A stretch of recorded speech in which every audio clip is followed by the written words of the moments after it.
chorar, se emocionam, e ali, naquela emoção, há batismo com o Espírito Santo. Isso é muito interessante, dentro do contexto pentecostal. Mas o ensino, que tem sido muito desprezado em muitos lugares do país, está muito escasso. E hoje as pessoas aceitam todo tipo de coisa justamente por falta de ensinamento. Pessoas pregam como esse ensinamento que entrou no Brasil, que eu nunca aceitei isso, né? Essa tal de doutrina da prosperidade. Isso não existe, isso é uma balela. Isso não existe. Esses homens não têm nada a ver. O Evangelho não é isso. Os bens materiais não são consequências, não são prioridades na vida de ninguém. Ele acompanha a tua vida espiritual, corre na paralela, mas o básico, o consonante, o prioritário, o real, o verdadeiro, o que nós buscamos é a nossa vida espiritual, é termos uma vida espiritual em comunhão com Deus, resolvermos as nossas pendências e vivermos em comunhão com Deus.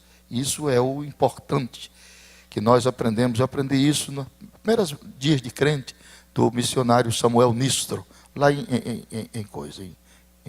São Cristóvão. Então, isso aí, bens materiais corre na paralela, vai acontecendo normalmente, mas não é o fundamento de nossa fé.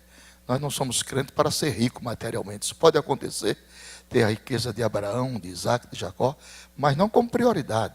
Isso vem como consequência. Então, a falta de ensino leva as pessoas a essas igrejas, a essas coisas, esses programas de televisão, e as pessoas ficam muito impressionadas, e você dorme pobre e amanhece rico. Isso tudo passa.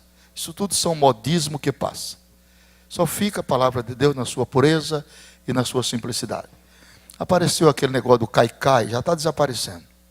Apareceu o dente de ouro, também já está desaparecendo. Vai desaparecendo.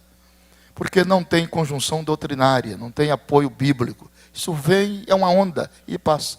Aí fica só a palavra na sua pureza e na sua simplicidade. É só isso aí. Então nós estamos também conscientes de que os ensinamentos bíblicos se dividem em 3 grupos, né? Os mais fáceis, os menos fáceis e os mais difíceis. Essa é a categoria do ensinamento da Bíblia. Quais são os ensinamentos mais fáceis? Os ensinamentos mais fáceis são todos os ensinamentos relacionados com o projeto da salvação da alma. O que quer dizer isso? Que Deus reduziu a salvação do homem a um nível irredutível. Não se pode reduzir mais nada. A única coisa que você faz para ser salvo é só crer. Não tem mais nada.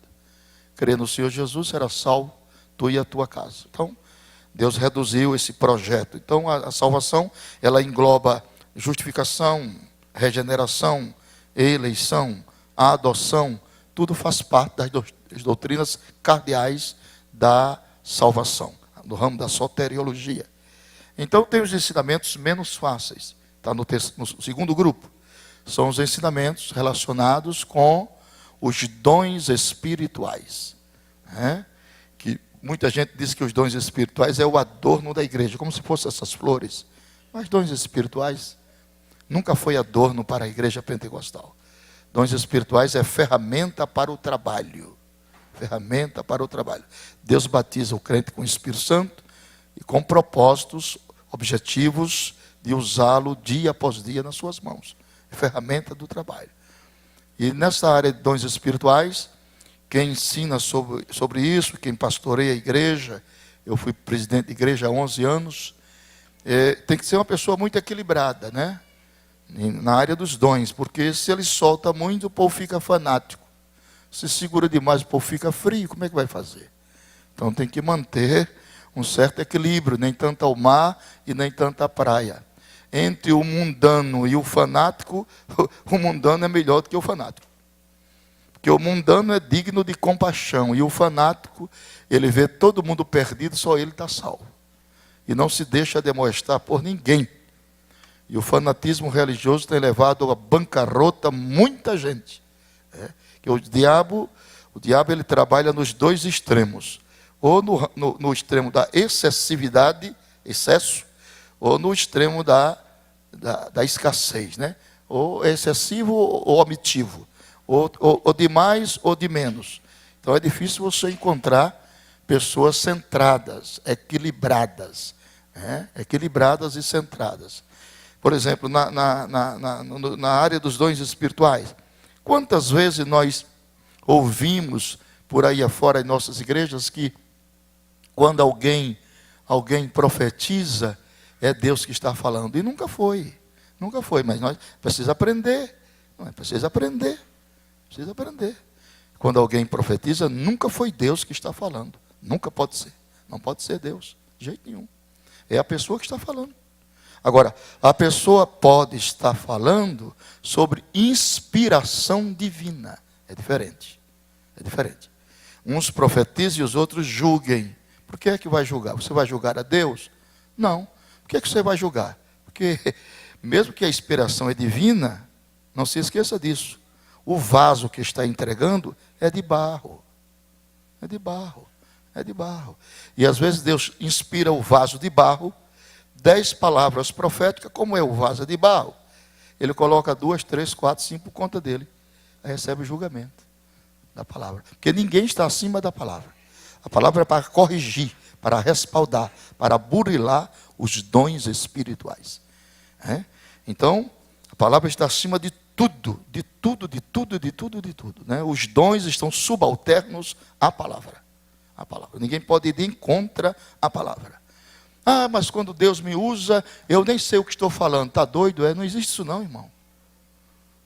Não, mas quando Deus me usa, você tem que saber o que está falando, para quem está falando e o que está falando. O culto é racional, tem responsabilidade. Tem responsabilidade. Isso aqui não é espiritismo, isso aqui é cristianismo. No espiritismo, o diabo absorve a razão das pessoas. No cristianismo, não. O culto é racional, é inteligente. Todos nós, você pode estar cheio do Espírito Santo como você estiver. Você está em pleno uso das faculdades da razão. Amém? Não, isso. Quando Deus me toma e sai por aí, quebra as cadeiras, sai por aí, joga sapato para cima. Aí quando Deus me toma, está errado, isso não existe não, meu irmão. Os dons espirituais são coisas maravilhosas. Quando há uma coordenação de ensinamento, uma coisa mais linda do que ver um crente cheio do Espírito Santo. Lágrimas, glórias, louvores, adoração. Essa é a simetria dos dons. Mas para quebrar as coisas, e agora está essa onda, né?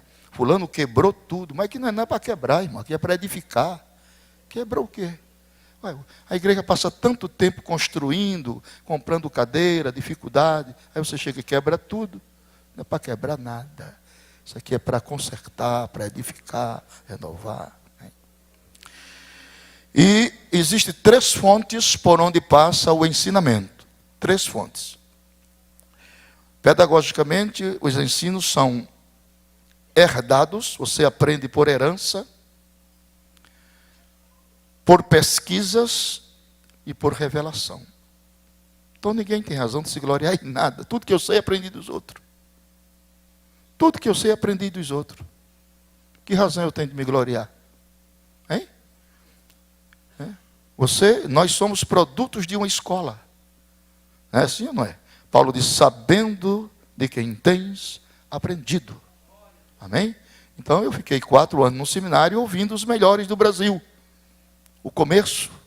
E ali estava aprendendo 4 anos, ouvindo os homens, a começar por pastor João de Oliveira, que foi arrebatado 26 horas fora do corpo, um homem de santo, de vida santa, Alcebiades Pereira Vasconcelos e tantos outros.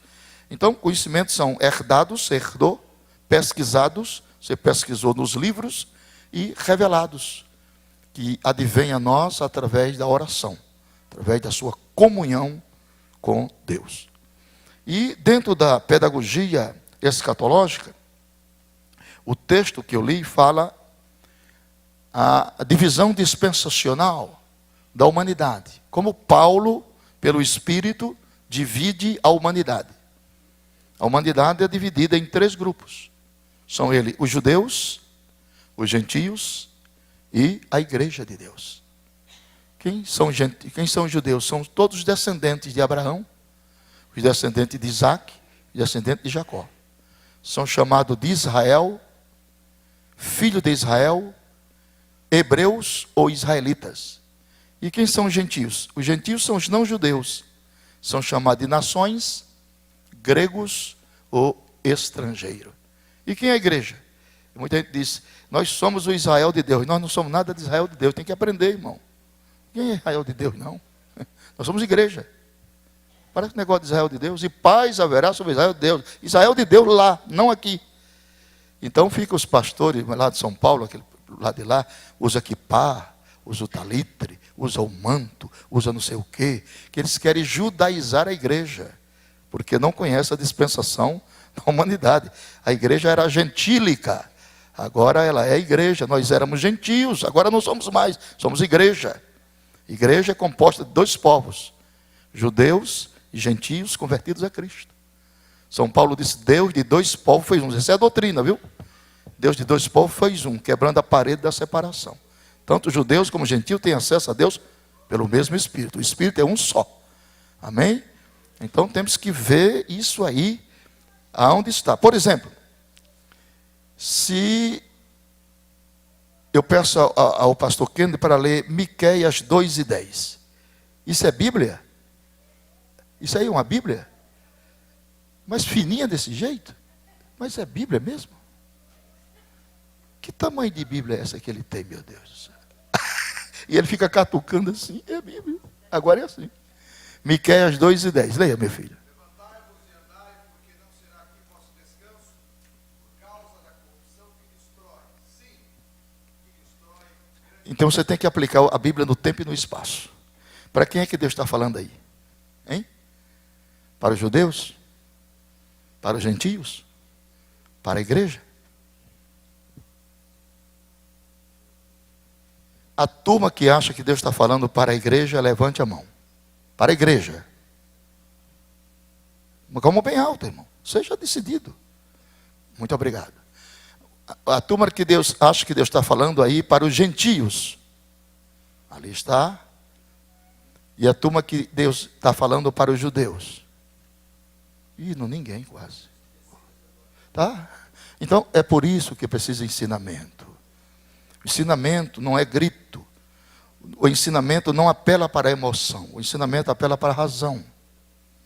Aqui não tem um evangelista gritando, que vocês conhecem. Aqui eu ensino. Então, os que falaram que Deus está falando para a igreja, quase acertavam, mas não acertaram. Os que acham que Deus está falando para os gentios, quase também acertavam, mas não acertaram. Então Deus está falando para os judeus. Espera aí. Mas pode ser aplicado para a igreja. A Bíblia é uma espada de quantos gumes? Quantos gumes tem a Bíblia? Quantos? 2. Vocês são tímidos, é assim mesmo? Mas vocês não eram assim, não. 2 gumes. Gume número 1. Vamos lá? Interpretação. Gume número 2. Aplicação. O segredo da aplicação está onde? Na interpretação. Se interpretar errado, aplica errado. É por isso esse número de tantas coisas por aí que você vê. O erro onde está? A interpretação. Então tem que ter muito cuidado na interpretação. Deus está falando para os judeus, mas pode ser aplicado para a igreja. Pode ser. Que 75% da Bíblia é direcionada aos judeus. Ficamos com uma sobrinha de 25%. Tá bom, né? Se Israel tivesse aceito Jesus, nós seríamos abençoados em Israel. Como Israel rejeitou, nós somos abençoados direto por ele. Você não se alegrou com isso? Hein? Israel rejeitou, Muitas coisas. E por que falar da vinda de Jesus? E por que esse interesse de falar da vinda de Jesus? Sabe por quê? Abra sua Bíblia aí. 2 Pedro, capítulo 3, verso 3 e 4. Na Bíbliazinha do pastor Kenneth, que ele no instante encontra, ela é fininha, mas ele encontra logo. Vá, meu filho. 2 Pedro, capítulo 3, 3 e 4. Ele já encontrou.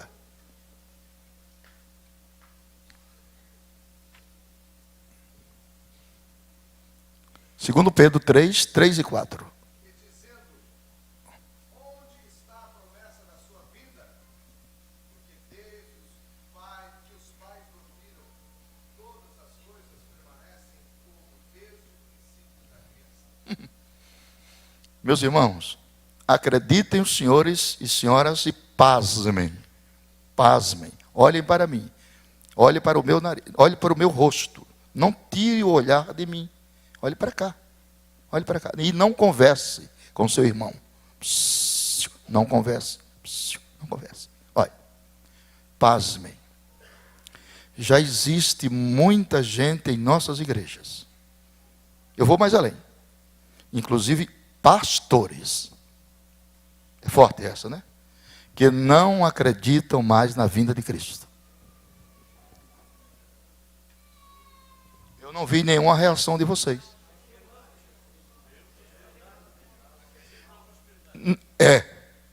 O céu deles é aqui. Quer dizer, a palavra antropologia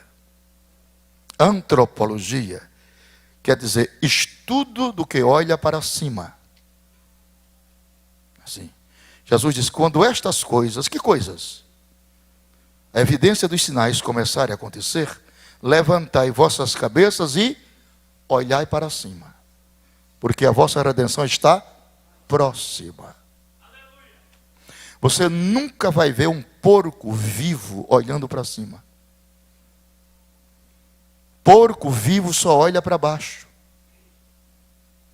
Esse povo, esse evangelho de prosperidade, é vocação de porco. Só olha para cá. Que comeremos, que beberemos, que vestiremos, é só para cá. Os hinos, a hinologia, é só para cá. É culto a hedonismo. É culto à personalidade. É o homem. É o grande pregador. É o pregador famoso. Não existem grandes pregadores, irmão. Isso é uma farsa. Existem grandes mensagens que são colocados em vasos de barro. Quem está entendendo? Quem está entendendo? São Paulo disse, temos este tesouro. Vamos para a Bíblia. Em vaso de barro, para que a glória seja de Deus e não do homem. Não adianta querer roubar esta glória. Essa glória é imérita, é de Deus. Nós somos apenas um cano por onde a água passa. E se o cano estiver enferrujado, não tem problema. O compromisso não é com o cano, é com a água.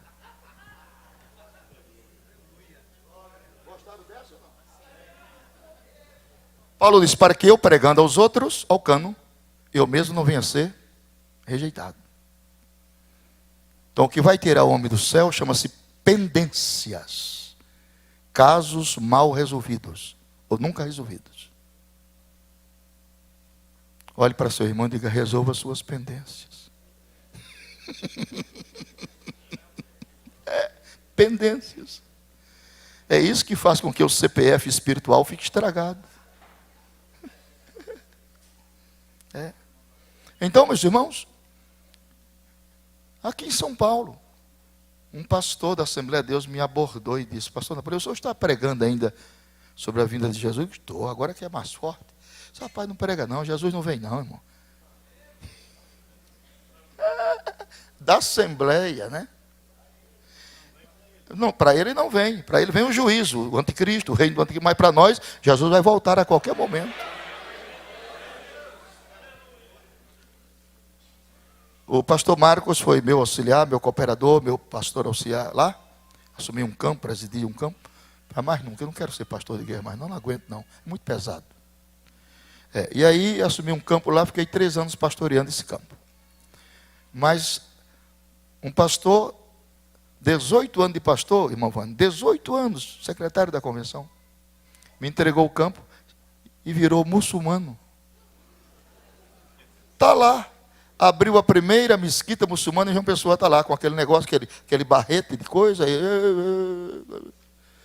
E a mulher dele também. Nós estamos perto do fim. Essa geração que está sentada nessas cadeiras é a geração que não entrará num caixão para ser sepultada. Não entendeu? Eu vou repetir. Esta geração que está sentada nessas cadeiras, nesse santuário, é a geração que não provará a morte física, mas serão transformados e arrebatados para encontrar Jesus nos ares.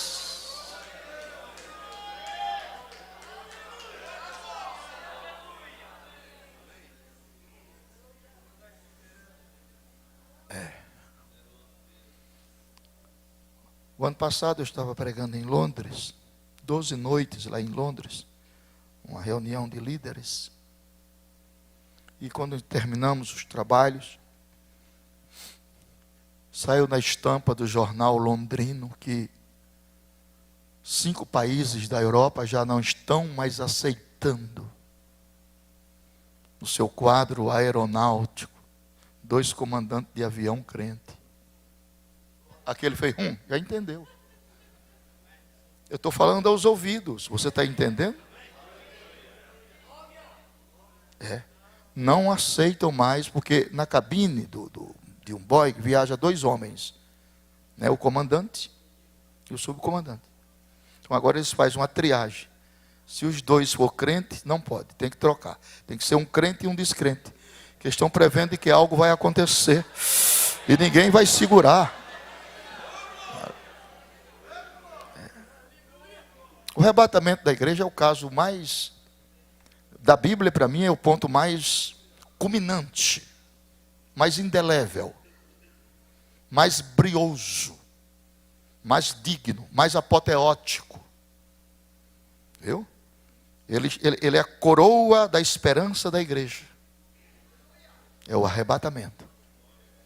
Mesmo não constando essa palavra nos originais, né? Essa palavra não consta nos originais. Nem hebraico, nem grego. Arrebatamento é uma palavra latina, que significa tirar com muita força de um lugar para outro. Então tem coisas que eu aceito por fé. Eu aceito. Mas eu não as entendo por razão. Eu estudo esse assunto há 48 anos. E estou cobrindo, fazendo um mobral ainda em cima dele. Um mobralzinho. Mobral. Como é que você entende a ressurreição dos mortos? Eu não entendo. Me ajude aí. Daqueles irmãos que morreram nos mares, que foram triturados por tubarões famintos. O Oceano Pacífico, ele tem 11.000 metros de profundidade. É o oceano mais profundo da Terra. Morreram crentes, submergiram nas profundezas, lá nos pântanos. Você lembra do Titanic, no Atlântico? 1.800 e tantas pessoas, das quais 318 eram cristãos, verdadeiro. Aquela mesma orquestra que estava tocando o baile, voltou para tocar o hino 187. Mais perto quero estar, meu Deus, de ti. E o navio submergindo e eles cantando. Aleluia. Levante as suas mãos que eu estou sentindo a presença de Deus. Oriquece anda labassuri. Doricande laocere bachorias. Aleluia. No nosso estudo não vamos ter esses momentos espirituais, agradáveis. Senão ele se torna muito pedagógico, ele se torna muito cansativo. Tem que ter uma pitadinha de espiritualidade. Então eles morreram ali e foram triturados por aqueles tubarões lixas, né? O interessante é que Deus não perde o controle da identidade dos indivíduos. Desapareceram, sumiram para mim. racionalmente, inteligentemente, para mim não existe. Inexistente. Onde vou encontrar nos recôncavos dos oceanos? Hein? Nas profundezas dos mares. Mas quando a trombeta tocar, Deus dá forma ao corpo. E a Bíblia diz: e o mar dará aos seus mortos que nele haviam. Aleluia. Grande é o poder de Deus. Esses assuntos, essa doutrina, esse ensinamento, tem que voltar às nossas igrejas, para não sermos desenfreadamente tão materialistas, e ocuparmos as nossas mentes com essa sensibilidade auditiva da volta de Cristo. Aí seremos melhores crentes, seremos mais fraternos, mais amáveis, mais corteses, mais sensíveis, mais cordatos. Viu? Este assunto, vespertinamente, ele desperta-nos para mover a nossa alma a um sentimento de Cristo. O materialismo é tão desenfreado que ele nos faz indócil, insensível para as coisas do Espírito. E até o tratamento muda, não é mais tratamento de irmãos, de amigos, é tratamento de pessoas e pessoas, simplesmente. Nós temos uma divisa diferente do mundo pagão. Nós somos irmãos pelo laço do Calvário. Ninguém pode quebrar isso. Ninguém pode nos dividir nem nos separar. Ninguém tem direito de dividir o corpo de Cristo. Aleluia. Aleluia.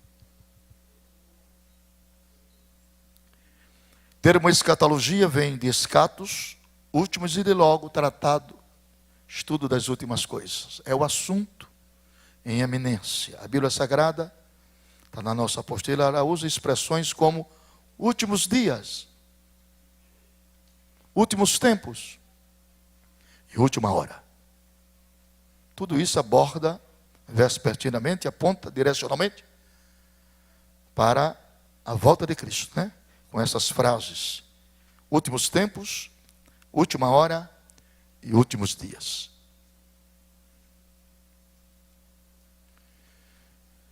Eu creio que eu vou soltar uma bomba aqui agora. Deixa eu tomar um pouquinho de água para abrandar o coração. Eu creio, como estudante desse assunto, eu creio, viu? Eu creio, ninguém me falou, mas eu creio que a vinda de Jesus não vai mais 20 anos. Eu creio. Se você crê que vai demorar 50, 100, porque eu não posso prognosticar e nem tenho autoridade para fazê-lo. É sobre dia e hora. Mas você diz: sempre houve terremotos, sempre houve. Sempre houve pestilência, sempre houve. Mas com esse descarrilho que está vendo agora, nunca houve. Quer dizer, o círculo da história universal e profética está fechando o último elo. O último elo. O último elo. A única evidência que eu posso constatar, dentro da veracidade dos fatos, é que Jesus não veio ainda por causa do nosso déficit. Nós temos um déficit muito grande. Hein? Temos um déficit. O mundo tem 7 bilhões e 102 milhões de pessoas. Apenas 1,5 bilhão são salvos. Cadê o outro? Cadê os outros? Me ajuda aí. Tu acha que o teu Deus, que é o meu Deus, que é o nosso Deus, vai entregar na mão de Satã quase 6 bilhões de seres humanos que ainda hoje não foram alcançados?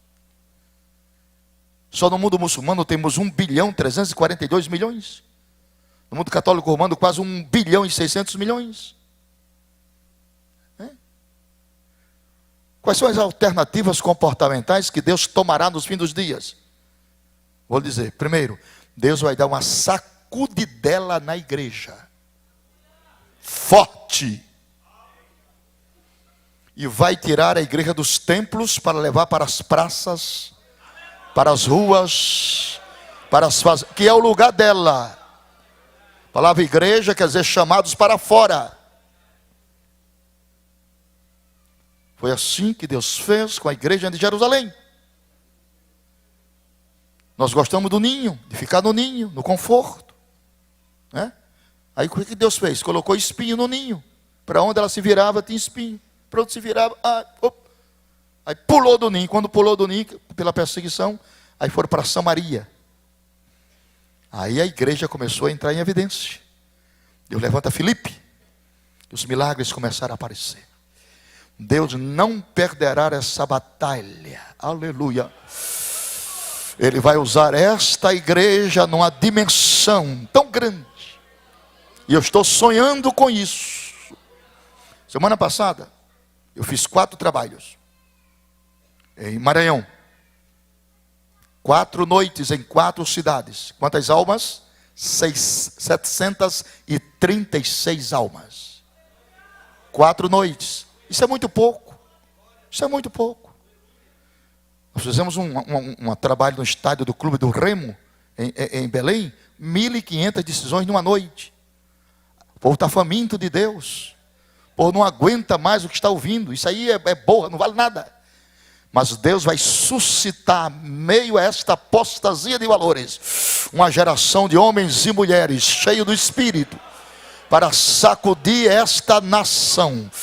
Quem crê nisso? Sacudir a nação. Sabe por quê? Porque quando os homens endurecem o coração, como a igreja dele, aí Deus intervém na história. Acabou-se. Ele interviu na história de Babilônia, ele interveio na história de Nínive, ele interveio na história de Damasco. Ele intervém na história, porque a história é dele. A história é dele. História sem a história dele não é história, é conto. Ele é o dono da história, é o senhor da história, é o comandante da história. A história está na sua mão. Aleluia. Até o diabo está na sua mão. O diabo não faz o que ele quer. Ele só faz se Deus permitir. Aleluia. Ele resolveu que o diabo não toca em você, não vai tocar até Jesus voltar. Glória a ti, Senhor. Glória a ti, Senhor. Muito bonito essa palavra. Glória a ti, Senhor. Foi a primeira palavra que eu ouvi quando me converti. Do barbeiro. Quando ele disse, você quer ser crente? Eu quero. Ele disse, glória a ti, Senhor. Eu me lembrei. Aleluia. Levante as 2 mãos para deixar esse ambiente bem espiritual. Se você tem motivações para adorar ao seu Deus. Se você tem razão para glorificar a Deus da sua esperança. Se você acredita na iminente volta de Cristo. Se seu coração clama pelo Deus vivo, verdadeiro, imutável, imbatível, insubstituível, inquestionável, dono da história. Aleluia. Aleluia.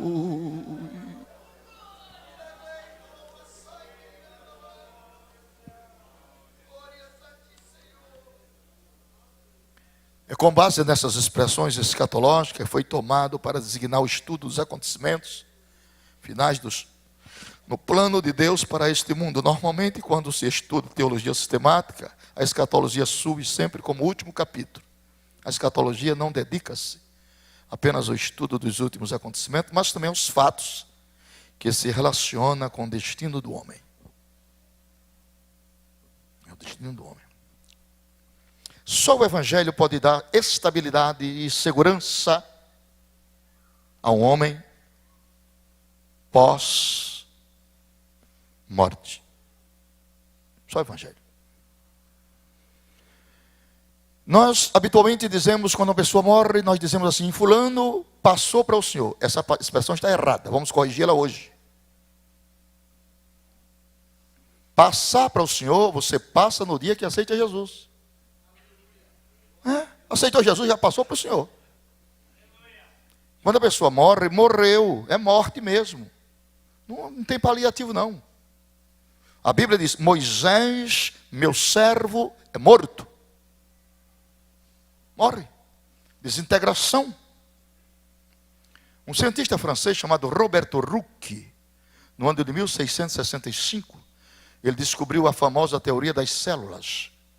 Ele diz: teoria celular é a afirmação de células categóricas que todos os seres vivos são formados de células. E dividiu as células em 3 partes: cilíndrica, alongada e achatada. Plasma, citoplasma e núcleo. Então, nessa contabilidade científica, descobre-se que do tendão de Aquiles até o frontal, o homem tem 60 trilhões de células. O DNA de cada célula humana equivale a 1,70 m. Somente o seu DNA em fita métrica dá para ir na Lua 3 vezes. Vai, vem, vai, vem e vai. Porque daqui na Lua é só 380 mil quilômetros. E a Lua não é essa peça teatróloga e poética que a gente acha. A Lua funciona como diaconisa de Deus. Isso é ciência. A Lua funciona como uma diaconisa de Deus. Se não fosse a Lua, os oceanos seriam pútridos. Pútridos, não havia vida marinha. Não havia peixe. A Lua trabalha no equilíbrio dos pântanos. A Lua oxigena os mares e renova suas águas através da chamada tábuas das marés. É a Lua quem faz isso. Deus faz isso só pensando em você. Para você comer um peixe bom, um camarão bom, uma lagosta boa, e você não conhece isso, não dá glória a Deus.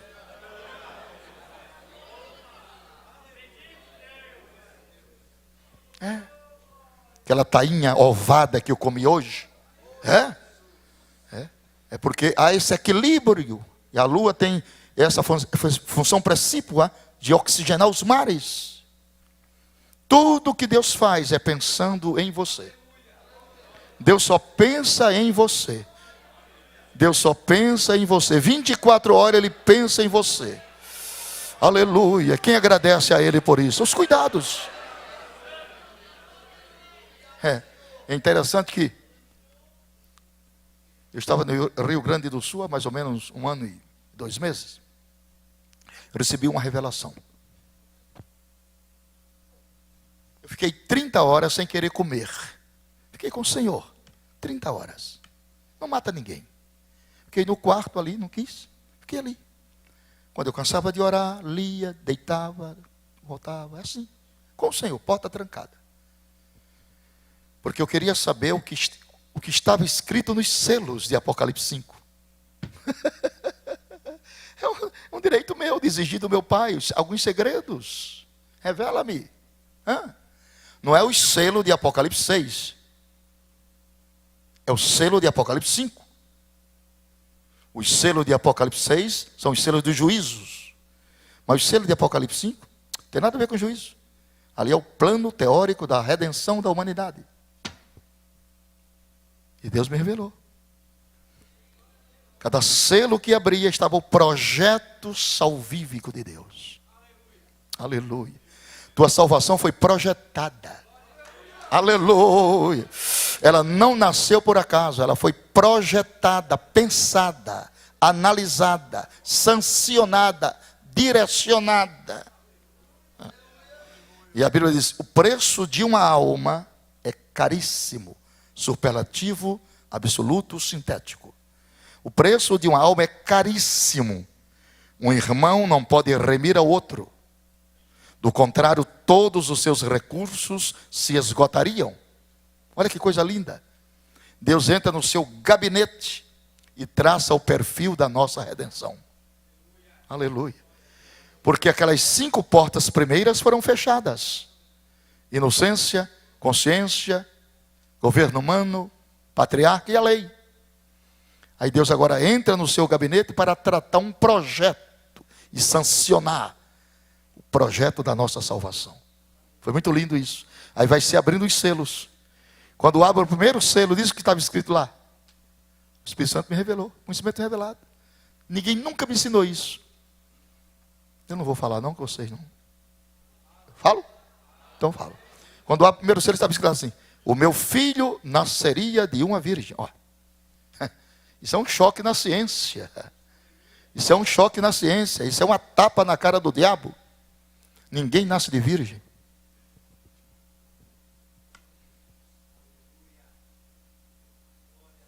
Isso para você é fácil, para mim é difícil. Porque para que eu nascesse, para que você nascesse, o ímen de minha mãe e da tua mãe foi rompido de fora para dentro. Para que Jesus nascesse, o ímen de Maria foi rompido de dentro para fora. Você não tá, isso para você é tão fácil, né? Isso chama-se mistério da encarnação do verbo. Há 2 mistérios na Bíblia, que pastor nenhum sabe. Encarnação e piedade. Aleluia. O mistério da piedade é o mistério da trindade. O homem não é uma trindade, o homem é uma triunidade. Aleluia. Espírito, alma e corpo. O corpo é a bainha da alma. A alma é a sala de gravação do espírito. O espírito é o elemento que tem contato com Deus. Você não dá glória a Deus, pecou. Eu vou dar glória a Deus no seu lugar. Glória a Deus, que é para você não pecar. Então, projeto da salvação. Ali está todo o plano salvador de Deus. Todo o plano. Porque antes de Jesus se humanizar, ele já existia. Ué. Provérbios 8, 22, como é que diz lá? Se está decorado. No princípio o Senhor me possuía. Antes das suas obras mais antigas. Quando ele construía os cosmos, ali estava eu. Eu era seu aluno e seu engenheiro, e com ele folgava na sua delícia. Quem era ele? Mas Deus nunca foi visto por ninguém, mas se revelou. Como? Teofanicamente. Né? Gênesis 18. Quantos anjos apareceram a Abraão? 3. Quantos foram para Sodoma? 2. Quantos ficaram? 1. E aquele que ficou? Abraão adorou.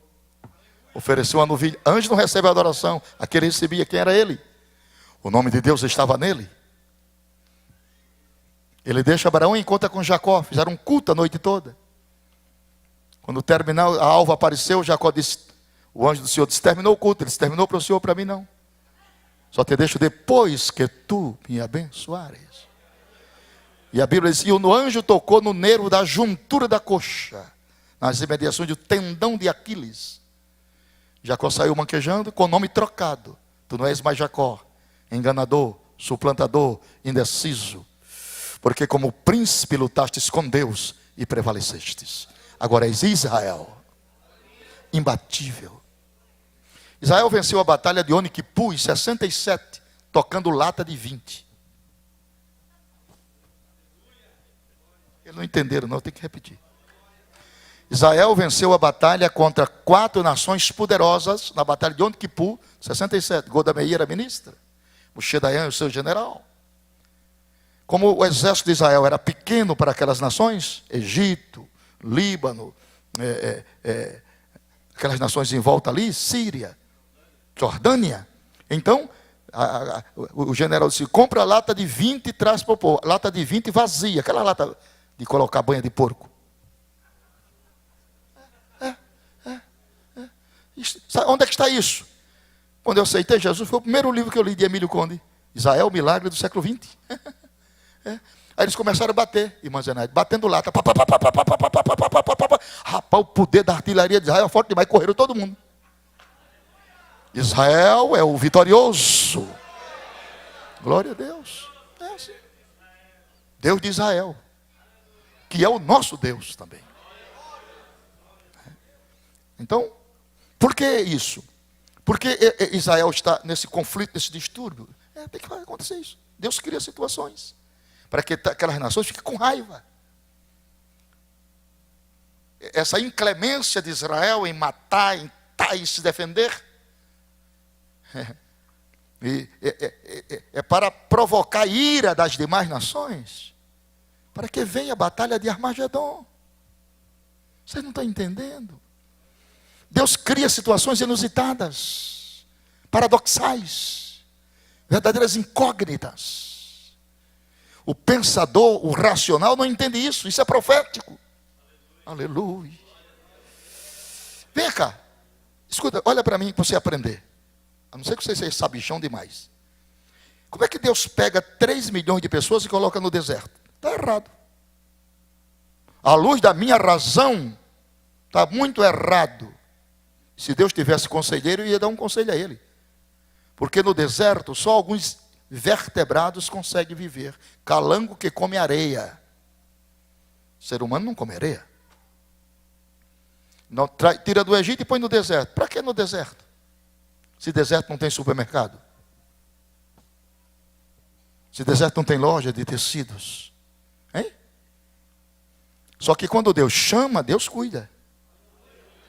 É muito complexo isso. Quer dizer, nós somos 70% líquido. Como é que nós sobrevivemos no deserto a 56, 60 graus? Deus sabe disso. O que é que Deus faz? Chama para o deserto e instala um aparelho de ar-condicionado. Olhe para seu irmão e diga: por que você está calado? Eu não dá um glória a Deus. Mete uma nuvem em cima deles, né? Mete uma nuvem e lhe dá uma lei. Olha a lei dele: não ande na frente da nuvem, nem ande atrás da nuvem, ande debaixo. Nada pode te afastar da presença de Deus. A nuvem está aqui. Permaneça debaixo da obediência ao Senhor. Aí chove maná. Chove maná. Chove maná. Chovia todo dia maná. Como Deus conhece a minha composição química e orgânica, tu acha que Deus ia mandar uma balela? Deus ia mandar um maná sem nenhum contingente de suficiência para a sobrevivência? Deus colocou no maná aminoácido, proteínas, peptonas, amilases, amido, vitamina A, B, C, D, E. Deus colocou no maná. E a Bíblia diz que o maná era tão forte que só podia colher um por pessoa. E não podia guardar para o outro dia porque apodrecia. Ali estava a textualidade analítica e profética da oração do pão nosso de cada dia.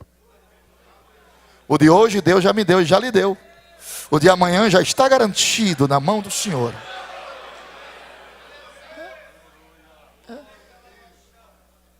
Eu estou fazendo composições doutrinárias em um paralelismo real do que seja a magnificência do poder de Deus. Não sei se você está me entendendo. Isso é entre linhas do estudo e que o pregador ou o ensinador tem que obedecer para não ficar dogmático. Mas o povo murmurou, só tinha maná, e quando murmurou, Deus não gosta de murmuração. Você já murmurou alguma vez? Levante a mão. Hein? Vocês não querem levantar a mão com vergonha? Já murmurou? já. Que Deus tenha misericórdia da gente. E quando o povo murmurou, Deus tirou a espada e foi matar todo mundo. Não foi assim? De mamanda caducando, eu mato tudo. E quando Deus tirou a espada para matar o povo, aí Moisés, que era o pastor da igreja, impetrou uma ação cautelar. Diga glória a Deus. Olhou para o Senhor e disse: o Senhor não vai matar ninguém aqui. Engrossou a voz. Aqui o Senhor não mata ninguém. Olha que pastor, fora. Se alguém tiver de morrer, mate eu, eles não. Faz o seguinte: pode riscar o meu nome do seu livro. Não quero ser mais crente. Agora matar eles não. E Deus escutando, aí baixou o tom da voz e foi muito cauteloso e prudente.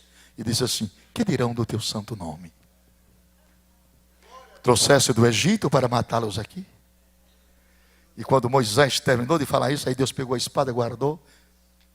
E diz a Bíblia: arrependeu-se Deus do mal que intentou fazer. A oração de um justo mexe com o coração de Deus. Deus revoga princípios por amor de um justo. Deus revoga decretos por amor de um justo. Ezequiel disse: lembra que eu sempre fui reto e puro de coração. Acrescento mais 15 anos a você. Aleluia. Hoje à noite que Deus vai acrescentar bênção sobre bênção à tua vida. Levante a mão que eu tenho uma palavra profética. Antes do arrebatamento, Deus vai salvar toda a tua família para o Evangelho. Só quem crê glorifique a Deus, e quem não crê, por causa das promessas.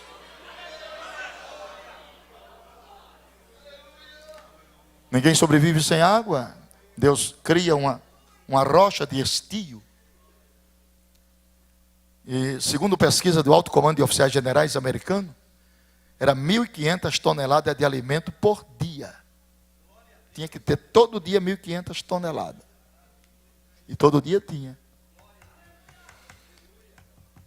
Eu nunca vi na história de análise e conjunção de valores oceano produzir frango. Oceano só produz crustáceos e peixe. Eu estou mentindo. Me ajuda aí, irmão. Oceano só produz crustáceos e peixe. Frango não. Frango é a terra, não os mares. Deus sopra no mar e uma nuvem de codornas. Heródoto, Eusébio de Cesareia e Filo, os mais 3 maiores historiadores credibilizados, dizem o seguinte: e naquele dia caiu em Israel 180 quilômetros de frango, por 3,80 metros de altura. E Deus disse: coma carne até sair pelo buraco do nariz. Olhe para seu irmão e diga: será ano de fartura na sua e na minha vida, na nossa despensa, na nossa casa, na nossa família. Gozaremos fartura de saúde, de alegria, de paz, de amor, de prosperidade, de felicidade, de comunhão com Deus.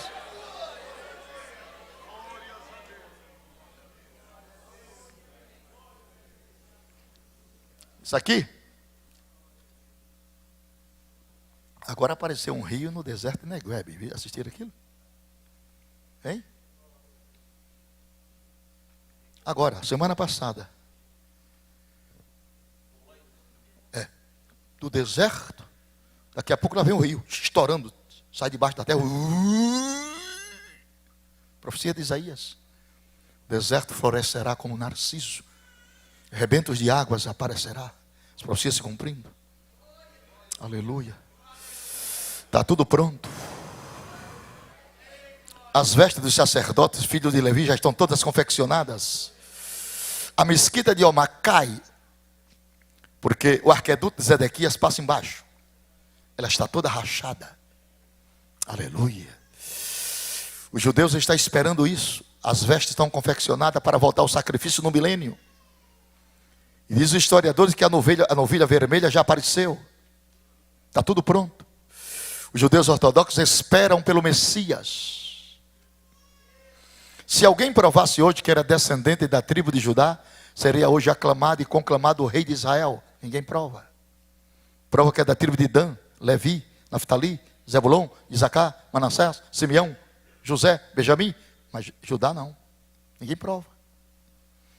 Apocalipse 5. João disse: eu chorava muito. Nem no céu, nem na terra, ninguém foi achado digno de abrir o livro, desatar os selos. E o Senhor disse: não chores mais. Está aqui o leão da tribo de Judá, rei de Davi, que venceu para rasgar os livros, abrir os livros e os selos e sair vitorioso. Então nós estamos na iminente volta de Jesus Cristo. Já estou vendo pelos olhos da fé toda a cidade de Criciúma, toda, e região, cheia de roupa de crente e calçado. Vai ficar tudo na rua. Vai, como testemunho. As praças, supermercados, faculdades, escolas, parques, igrejas, todo lugar. Sapatos e calçado de crente aos montões. Bolsas, Bíblia, vai ficar. Como testemunho que houve o arrebatamento da igreja. Paulo chama isso num abrir e fechar de olhos. Mas no grego clássico atualizado, não fala abrir e fechar, fala abrir e piscar de olhos. É mais rápido do que o fechar. É o pisco. 3 milésimos do segundo. Dar-se ao arrebatamento. Aleluia. Então nós estamos vivendo esta hora undécima, esta hora final, esses últimos dias. Por isso que eu enfatizo, muito de vocês não provarão a morte física. As mortuárias de Criciúma não venderão caixão para muitos crentes que estão aqui. Muitos crentes que estão aqui. Aleluia, aleluia. Quem crê nisso? Quem crê nisso? Muitos crentes. Porque fazem parte do arrebatamento daqueles que serão arrebatados. E a vinda de Jesus dar-se-á, segundo os maiores entendidos e pensadores, uma vez, em 2 fases. Na primeira fase ele virá para a igreja. Na segunda fase ele virá com a igreja. Na primeira fase os incrédulos serão deixados. Na segunda fase os incrédulos serão destruídos. Na primeira fase haverá segredos. Na segunda fase haverá lamentações. Na primeira fase ele virá sobre os ares. Na segunda fase ele virá sobre Monte das Oliveiras. A lei foi dada no monte. O primeiro sermão que Jesus pregou foi no monte. Ele foi crucificado no monte. Ele subiu ao céu do monte. Ele voltará em glória sobre o monte. E Deus já mostrou isso a Salomão. Cantares 2 diz assim: esta é a voz do meu amado. Ei-lo aí que já vem pulando sobre os montes, ó, saltando sobre os outeiros. O meu amado é semelhante ao gamo, ao filho do veado. Ei-lo aí reluzindo pelas grades. Ele diz: levanta, amada minha, formosa minha, e vem. Porque eis que passou o inverno. A chuva cessou e se foi. Aparecem as flores na terra. O tempo de cantar chegou. E a voz do Espírito Santo ouve-se em nossa terra. Então nós estamos a um passo do arrebatamento. Quem tem certeza, se a trombeta tocar agora, sobe, levante a mão e dê glória a Deus mais afinado da sua vida.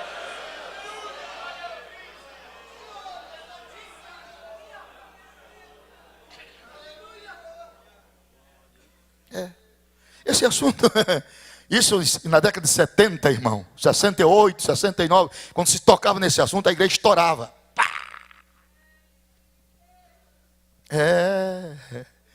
Muita gente ainda fica com aquela interrogação, será?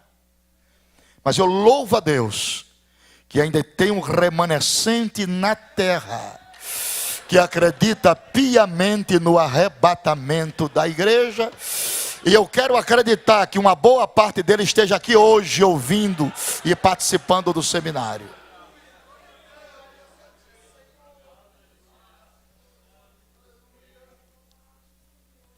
Claro que dentro desse contexto apareceram por aí uma escatologia sensacionalista, né? Para desacreditar a palavra de Deus. Apareceu uma escatologia sensacionalista, mas isso não tira o brilho da escatologia verdadeira. Porque desde que dia é dia e noite é noite, sempre houve falsos e sempre existiu o verdadeiro. Está ouvindo, meu irmão? Nunca despreze os verdadeiros por causa dos falsos. Existe a escatologia verdadeira, é essa que eu estou te ensinando aqui. Essa é a verdadeira. O arrebatamento não é um conto, não é um mito, é uma realidade fundamentada nas Escrituras, com 2.879 alusões, das quais 318 estão no Novo Testamento. Então Jesus está voltando mesmo, e muita gente ainda dorme o sono da indolência. Os hinos que nós estamos ouvindo hoje não tem nada a ver com a volta de Cristo. Aboliram o Calvário e aboliram a doutrina do arrebatamento. São os dois esteios que dão sustentabilidade e crença ao Evangelho. Aleluia. Não existe salvação sem Calvário. E não existe esperança resoluta sem o arrebatamento. Paulo disse: se esperarmos a Cristo só nesta vida, somos os mais miseráveis entre os homens. Jesus está voltando. Só quem crê, levante as duas mãos. Eu lhe dou 1 minuto para você glorificar a Deus por esta palavra, se assim você achar por bem. Abra a boca que Deus lhe deu e diga: obrigado, Jesus, porque eu ainda creio, ainda estou naquilo que eu aprendi no início da minha fé. Aleluia. A apostasia não removeu os meus marcos. Aleluia. O desamor não abateu a minha fé. O pecado dos homens não aniquilou a minha esperança. Eu continuo esperando a volta de Cristo para esta noite.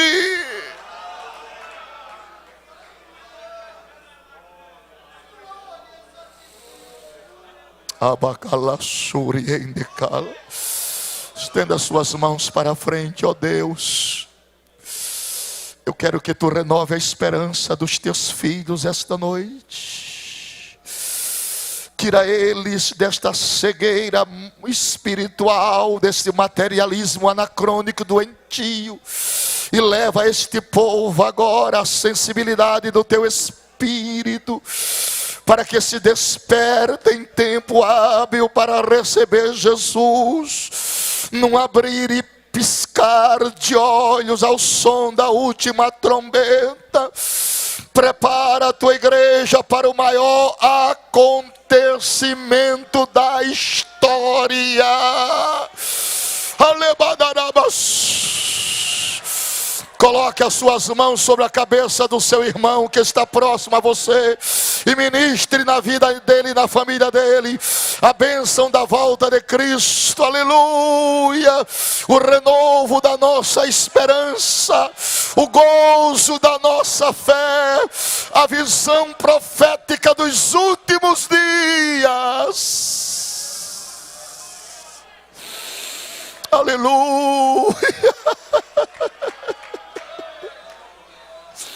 Aleluia.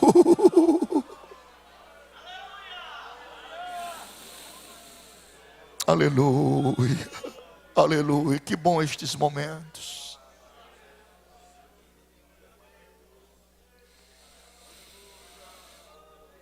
Aleluia. Aleluia. Aleluia. Aleluia. Aleluia. Foi nesta igreja que há 35 anos Jesus entrou em pessoa. Foi aqui que ele entrou. Aqui. Isso aqui era um assoalho de madeira. E ele entrou aqui dentro. E não saiu não. Ele continua aqui neste santuário. Aleluia.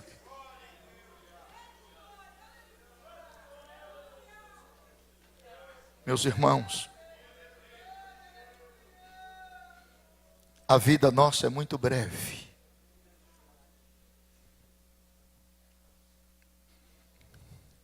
Eu quero que você se disponha de toda mágoa, todo rancor contra o próximo. Quero que você se disponha de todo ódio, todo orgulho, toda ostentação. Porque nem eu nem você temos inimigos visíveis. Todos os nossos inimigos são invisíveis, porém reais. Estou falando para a gente espiritual, dentro do mundo espiritual.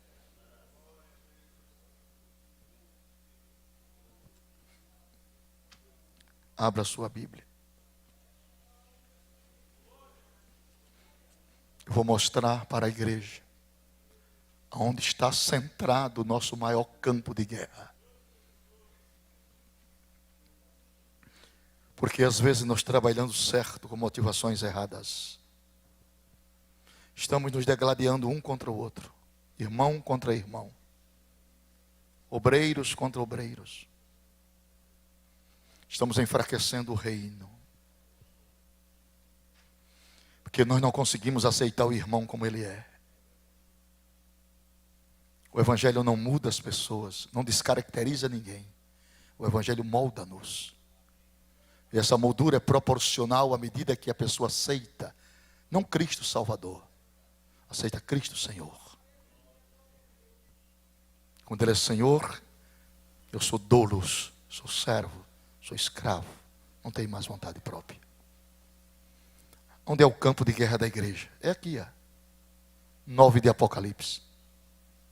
Verso 7. Aqui está o campo de guerra de uma igreja.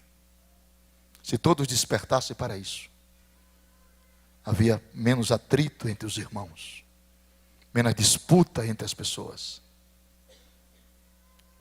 É aqui a nossa batalha. Apocalipse 9, verso 7. Dizia: o aspecto dos gafanhotos eram semelhantes ao de cavalos aparelhados para a guerra, e sobre a sua cabeça havia umas como coroas semelhantes a ouro. Parecidos.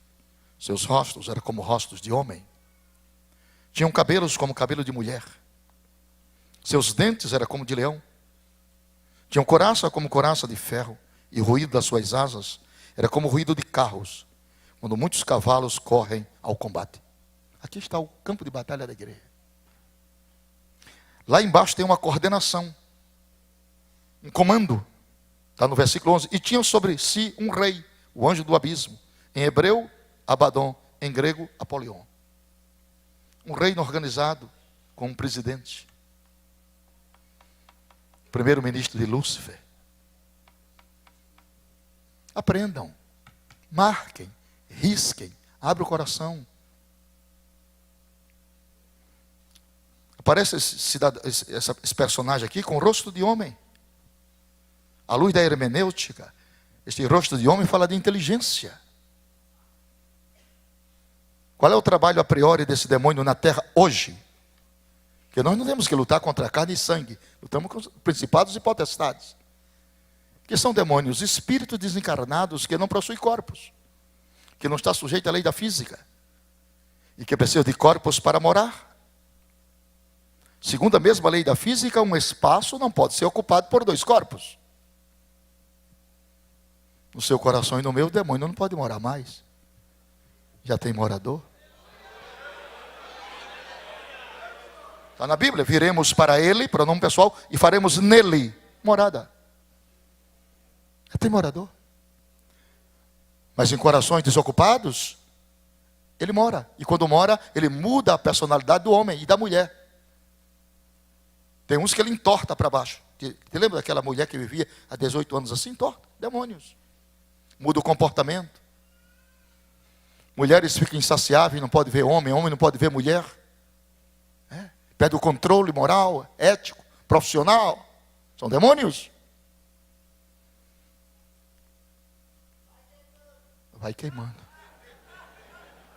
Vai queimando, vai queimando. Agora, vamos lá. Vamos à hermenêutica. Rosto de homem. O que é isso aqui? Como eu posso aprender? Na pregação ninguém ensina. A pregação visa só a emoção. Tem que ter a escola. Rosto de homem fala de inteligência. O trabalho desse demônio é um só. Lá vai a bomba. Vasculhar a vida íntima das pessoas para lançar a honra de homens e mulheres ao descrédito. O ser humano é um ser desacreditado hoje. Ninguém acredita mais nas pessoas. Ninguém acredita nas instituições. Ninguém acredita mais em ninguém. Eu sou de uma geração que quando um pastor chegava num lugar, chegou um juiz de paz, chegou um conselheiro, chegou um homem de bem. Hoje quando chega um, o comadre já fica com a purga atrás da orelha. Eu sou de uma época que um fio de bigode era documento, hoje nem o bigode todo está valendo. Eliseu? Porque há um descrédito generalizado nas pessoas. Esse demônio trabalha para roubar a credibilidade dos homens. Instituições como a política, que você faz parte, é uma instituição desacreditada. Claro que tem os bons políticos, isso é o óbvio, mas está muito desacreditado. Ou eu estou falando alguma besteira aqui? Se eu estou falando besteira, me ajuda aí, irmão. Pastor desacreditado, pregador desacreditado, não há crédito mais. Você chega num posto de gasolina, está lá, não aceitamos cheque, não há mais crédito. Agora, eu creio, eu sou um sonhador mor. Deus vai devolver o crédito ao povo de Deus na terra. A palavra vai voltar a ter valor. Quem crê nisso, no milagre, Deus pode. A palavra vai voltar a ter valor. Eu não sou pregador do pessimismo. Eu creio na restauração de valores morais, éticos e legais. Eu creio, porque eu creio em Deus. Glória a Deus. Segundo, verso 8, diz, e tinham cabelos como cabelos de mulher. Que é isso? Sexomania? Sexolatria? Lesbianismo? Homossexualismo? Inversão de valores morais? O que é torto está certo, o que está certo está torto. O mundo está pelo avesso. Inverteram-se os valores, quebraram os paradigmas, removeram todos os marcos, quebraram todas as éticas. O mundo está pelo avesso. Quem pode mudar essa situação? Quem pode mudar essa situação? A igreja. A igreja não é fermento para promover o crescimento. E o fermento só perde o seu valor quando ele perde o prazo de validade. Nós não perdemos o prazo de validade, não. Nós estamos valendo. Amém. Glória a Deus. Nós estamos valendo. Ninguém nasce gay.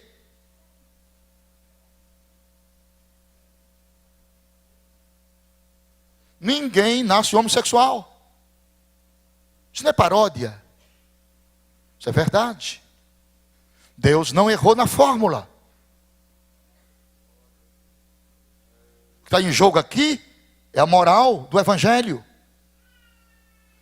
Deus criou macho e fêmea, homem e mulher, Adão e Eva.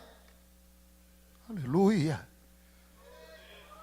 Você não dá glória a Deus com medo, né, das consequências. Deixa eu cair nas minhas costas. Ué, eu estou falando, sou responsável. Pode cortar minha cabeça, Deus não errou na fórmula. É homem e mulher. Levante a mão se você acredita também na Bíblia. E para crer na Bíblia tem que se insurgir contra o princípio da sociedade. Deus amou o mundo, não o sistema. Deus amou o mundo, não o sistema. Glória a Deus, digo eu. Olhe para seu irmão e diga para ele: se você não der glória a Jesus, eu saio de perto de tu.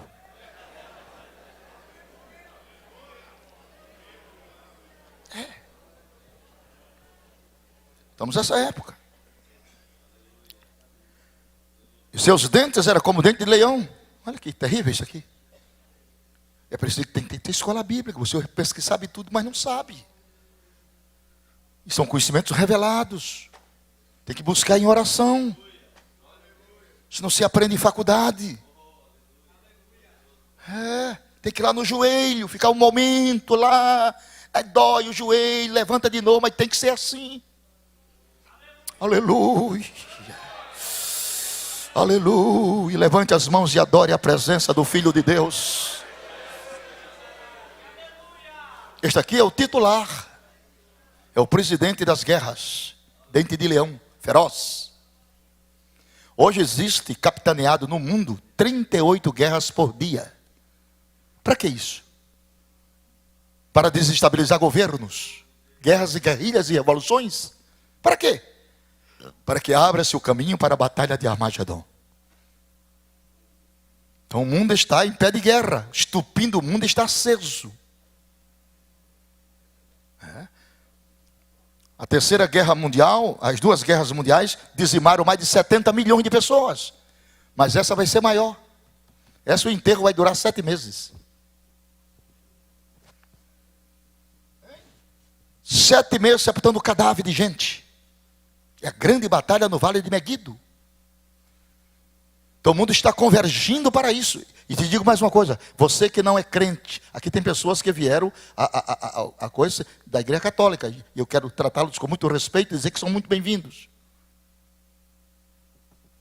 Mas eu quero dizer para você que Deus tem o controle no seu mais alto absolutismo de todas as coisas, do mundo visível e invisível.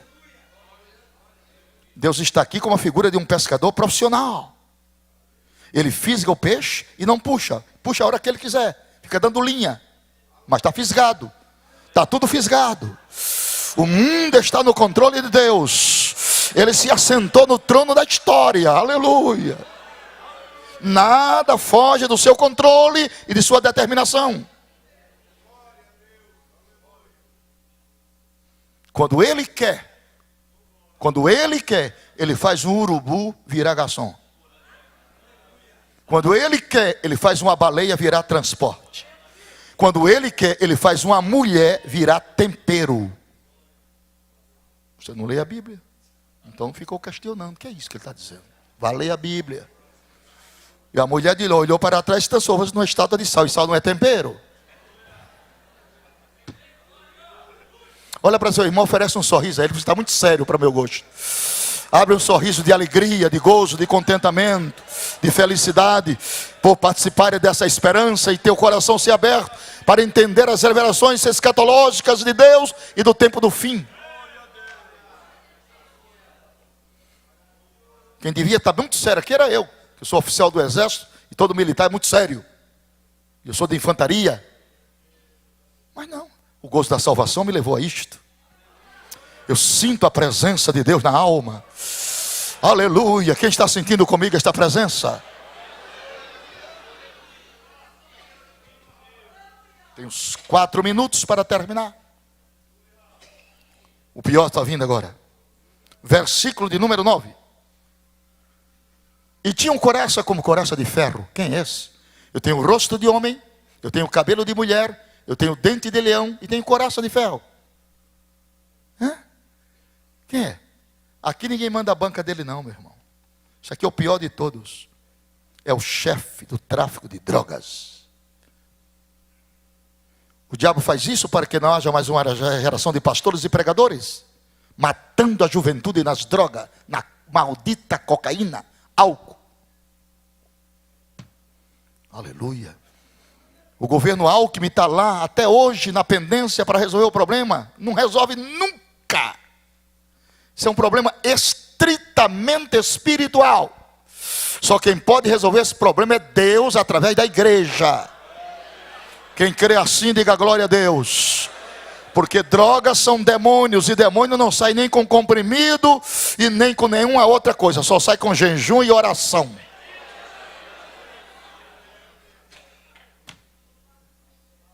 Para sempre.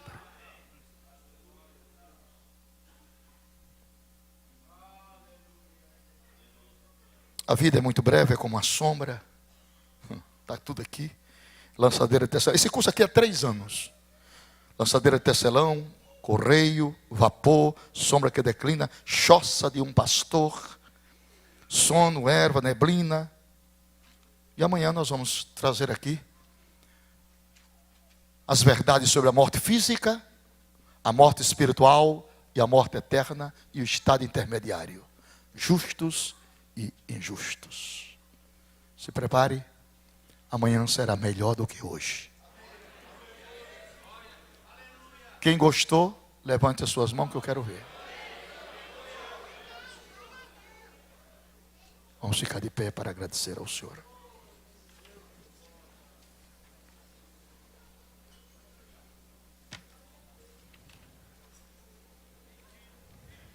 Sempre vou lembrar da coragem, do amor, da firmeza e vontade, da fé e devoção, da igreja do tempo de Paulo, de Pedro e João, que enfrentavam a fúria de Roma, mas nunca negaram sua fé de cristão. É o exemplo para mim, verdadeira lição. Oh, meu Deus, reaviva sua igreja e nós.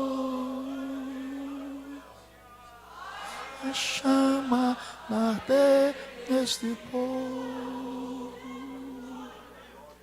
como foram os primeiros cristãos.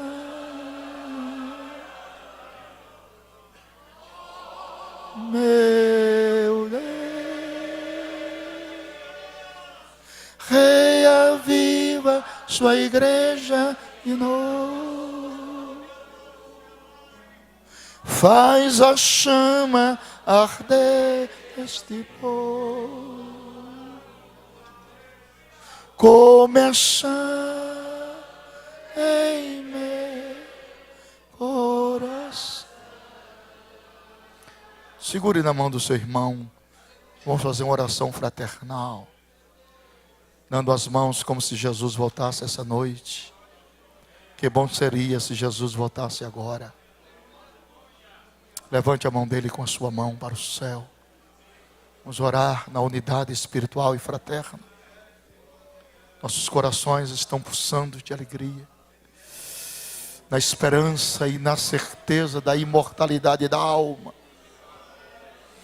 na certeza, no arrebatamento, na trombeta que vai tocar, da ressurreição dos mortos e do translado dos vivos em Cristo Jesus. Senhor nosso Deus e nosso Pai, muito obrigado por tua presença no meio da tua igreja.